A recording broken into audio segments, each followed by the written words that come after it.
And for that, I think he did pretty well. Now, I mean, he's not going to be as good as Bro, because Bro, from what he showed at the end of last season, the middle of last season, I mean, he's upper echelon in terms of cornerback. But PJ could get there. I mean, he's shown some flashes, especially as you mentioned that closing speed, which Keenan Lewis, that was one of his monikers. You know, everybody knew his closing speed because Keenan had those long legs, so you could beat him in those short routes, but then he would surprise you and just fly into that closing speed. And that's one of the reasons that I believe the Saints got rid of him and nobody's picked him up, is because that was his biggest bonus, and he's lost that with all those injuries he's had. And PJ has that same thing, and he's younger. It's just, can he stay healthy? You know, injuries scare me. The Saints have been having a track record now the past few seasons of drafting people who had injuries in college, who are bringing those injuries into the NFL and missing games. Now, PJ stays healthy, Bro comes back. That's a pretty strong quarterback tandem. It's not one of the best in the NFL, but it's strong and it's young and it can grow together and hopefully turn into one of the better units. You know, I hear that comment, and I absolutely agree with you. And the thing about the Saints is they don't have to be, and I know you weren't alluding to, but they don't have to be, this is for the fans, they don't have to be one of the best cornerback candidates in the NFL. They just have to be the best cornerback candidate in their division. Because the easiest route to the playoffs is to win your division. That's right. You know, the Saints could go 8-8, but if they win the NFC South, guess what? They're a playoff team, and they get to host the home game.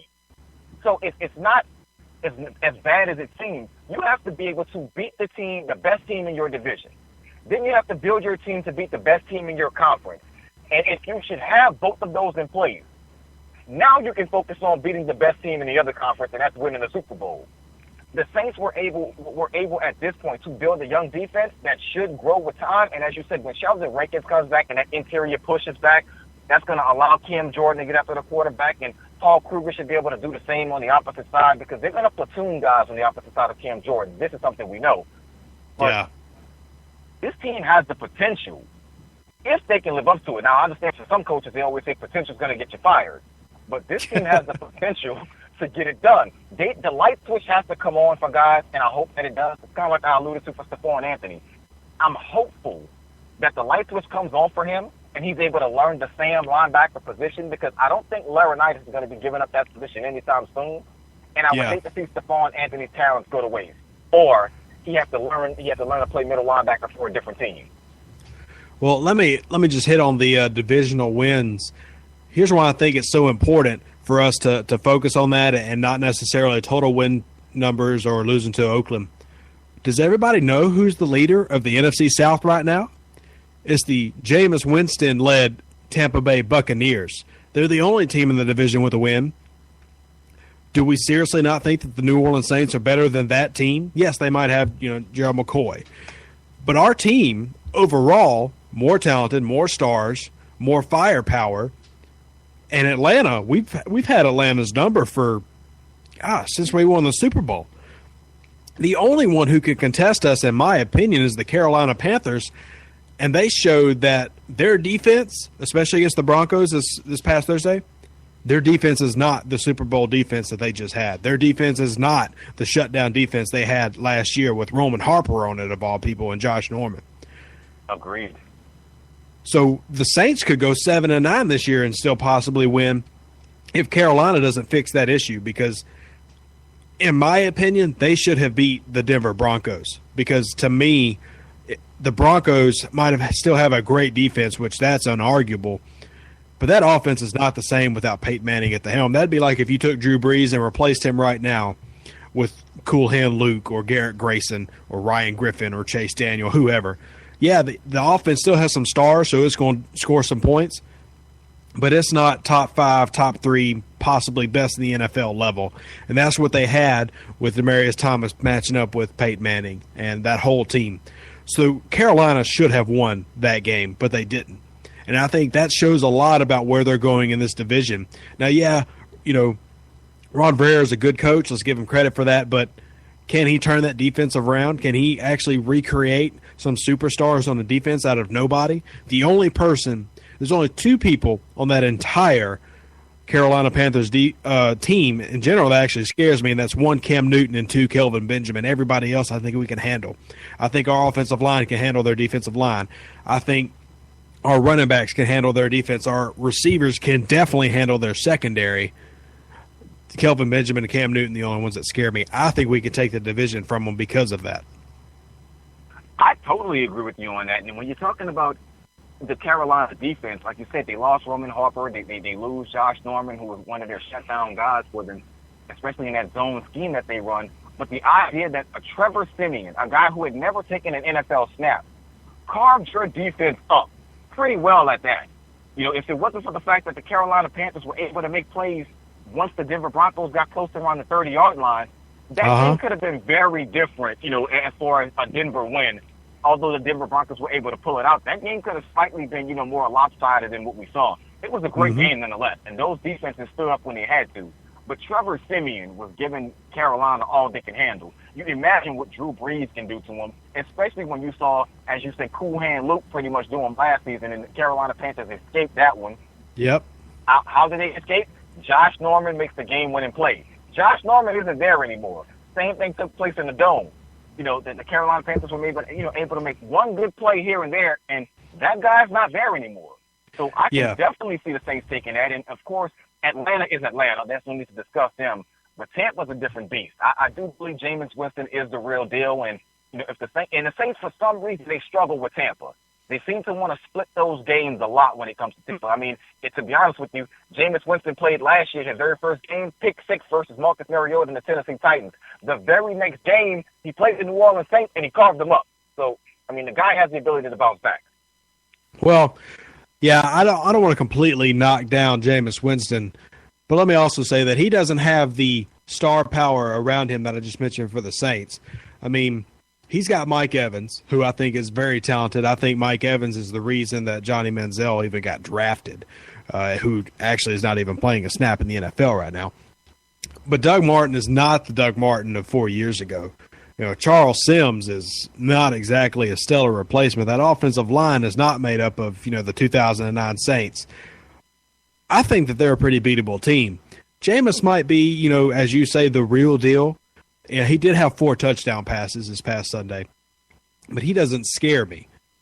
Cam Newton scares me because Cam Newton is a winner. And if you love or hate Cam Newton, that doesn't matter because Cam is that type of player. He just makes wins happen. And he's been at his career. Now, he was a little fussy when the team wasn't as good and they were losing. But now that he has some talent around him, you can hate Cam Newton all you want. Cam Newton's a winner. I've yet to see that from Jameis Winston. Keep in mind, he played the Atlanta Falcons, who they have a penchant for dropping games like nobody else in the NFL. I don't know maybe the Browns are up for argument, but they could have a 20-point lead and they're possibly losing it with 5 minutes on the clock. I still think that we should have no problem handling the Tampa Bay Buccaneers. Yes, we've had issues with them in the past, but I think with this offense, maybe I'm getting too excited about a week 1 offense, but that offense that I saw, you give them just 10 more carries, they can beat almost any other defense in the NFL, which is 10 more carries because they eat enough clock. Now, if they just keep passing and passing and passing, then they're just going to set records and not going to win anything. But they just add a little bit more running. Get Tim Hightower out there because he's not going to get 10 years younger, and you've got a healthy Mark Ingram who is averaging almost 5 yards a carry Sunday. That offense is once again going to be top 3, possibly number 1 in the NFL. I don't think you're getting too excited about the offense because it's what you said. This is possibly the most dynamic offense the Saints have had since the 2011 season. And it's because of guys like Mike Thomas and Brandon Cooks and Willie Snead. And the thing about it is that the Saints were able to do that much damage against a young Oakland defense without Kobe Fleener, who's been Mr. Invisible at this point. All year long. And I mean, he's basically just been Mr. Invisible. If you could get anything out of Kobe Fleener so he can control the seams in the middle of the defense, and for all of his hang-ups, the one thing Kobe Fleener has always found a way to do, he's found a way to get open. I mean, so even if he doesn't know the playbook, and you just give him that old school, that water cooler route when you were, back in middle school. Hey, Johnny, run 10 yards to the water cooler, take a right, and I'll throw you the ball. Even if you do that with Kobe Fleener and he gets open, 10 yards is the first down, baby. Let's move the chains. So, I mean, it's pretty much that's all you need from him at this point because you have dynamic playmakers on the outside. We need Kobe Fleener to run one route, and that's the slant and go seam. You need Mike Thomas to run a slant on the outside and Kobe Fleener to fly the seam up. The slant and the pump fake to the left side is going to pull the safety. Kobe Fleener is going to catch a touchdown. That's the only play he needs to know. And that's what actually is worrying me because the coaching staff just said that Kobe Fleener's having trouble learning the play calling. Yeah, I realize the Saints have an extremely complex offensive playbook, while their defensive playbook is about as thick as the funeral program that they're attending for the Saints defense. But come on, you can't pick up the tight end playbook and just catch 4 or 5 routes because Jimmy Graham never ran a lot of routes. He wasn't doing 5-yard curls and 10-yard ends and everything. Jimmy Graham had like 5 or 6 routes, and he was spreading across the whole field. That's what scares me right now because we basically paid for a poor man's Kobe Fleener with not poor man's money. Is he going to be the next one gone that we're sitting on millions of dollars a cap? I'm afraid that could be very much the case because in his. I don't need you to tell me that. I need you to disagree and tell me he's going to be better. And that's the problem that I'm having. I want to say, well, you know, it's going to take him a while. It takes everybody a while, and I want to say that. The problem that I'm having, and I know it's 2 different positions for anybody that's going to, you know, tweet at me or tell me that, well, they're 2 different positions. Rookie Mike Thomas knew the playbook during the preseason. He knew the playbook during the OTAs, during the minicamp. A rookie wide receiver came in and learned every position at the wide receiver spot, the X, Y, to Z, and every route on the route tree for those. There were reports that Drew Brees was giving hand signals. And Mike Thomas would run the route exactly how Drew Brees imagined him running it.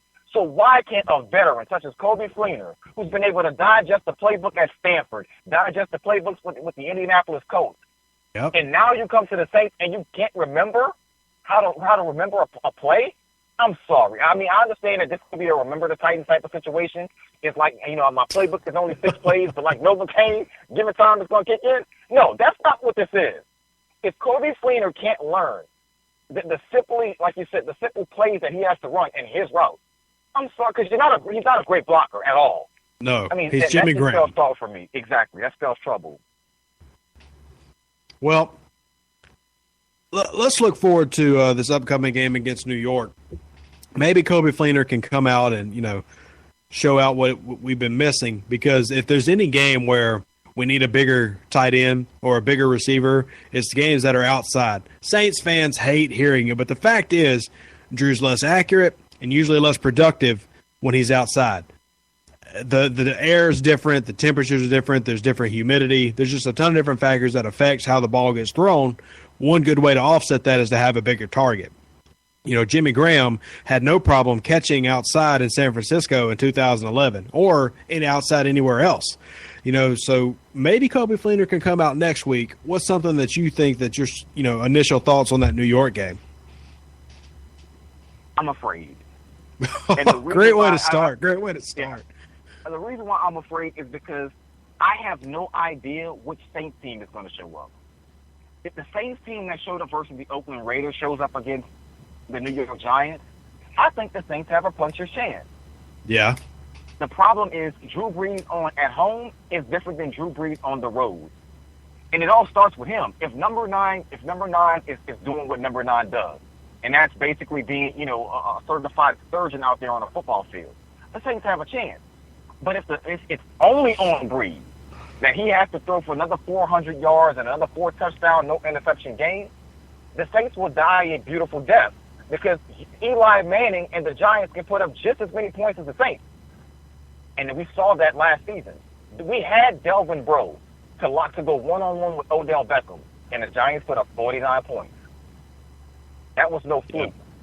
And now we get to see part 2 of it, but this time it's in New York. Now, mind you, emotion works both ways, and the New York Giants could be a little over-emotional because it's their first home game and they're a little too jazzed up. And they come out and they make a mistake or two, which then tilts the pendulum towards the Saints. But at this point, I don't know what Saints team I'm going to get. I don't know who's going to guard Odell Beckham. And if you're going to put P.J. Williams on him, I don't know if he's up for the task. At this point, who is up for the task of guarding Odell? And you got Victor Cruz healthy now as well? Yep. That's a scary thing. Well, let me say this. it's tough for me to really kind of take a guess at how the game is going to go because the New York Giants opened with a divisional game, and we all know, especially in the NFC South, it doesn't matter how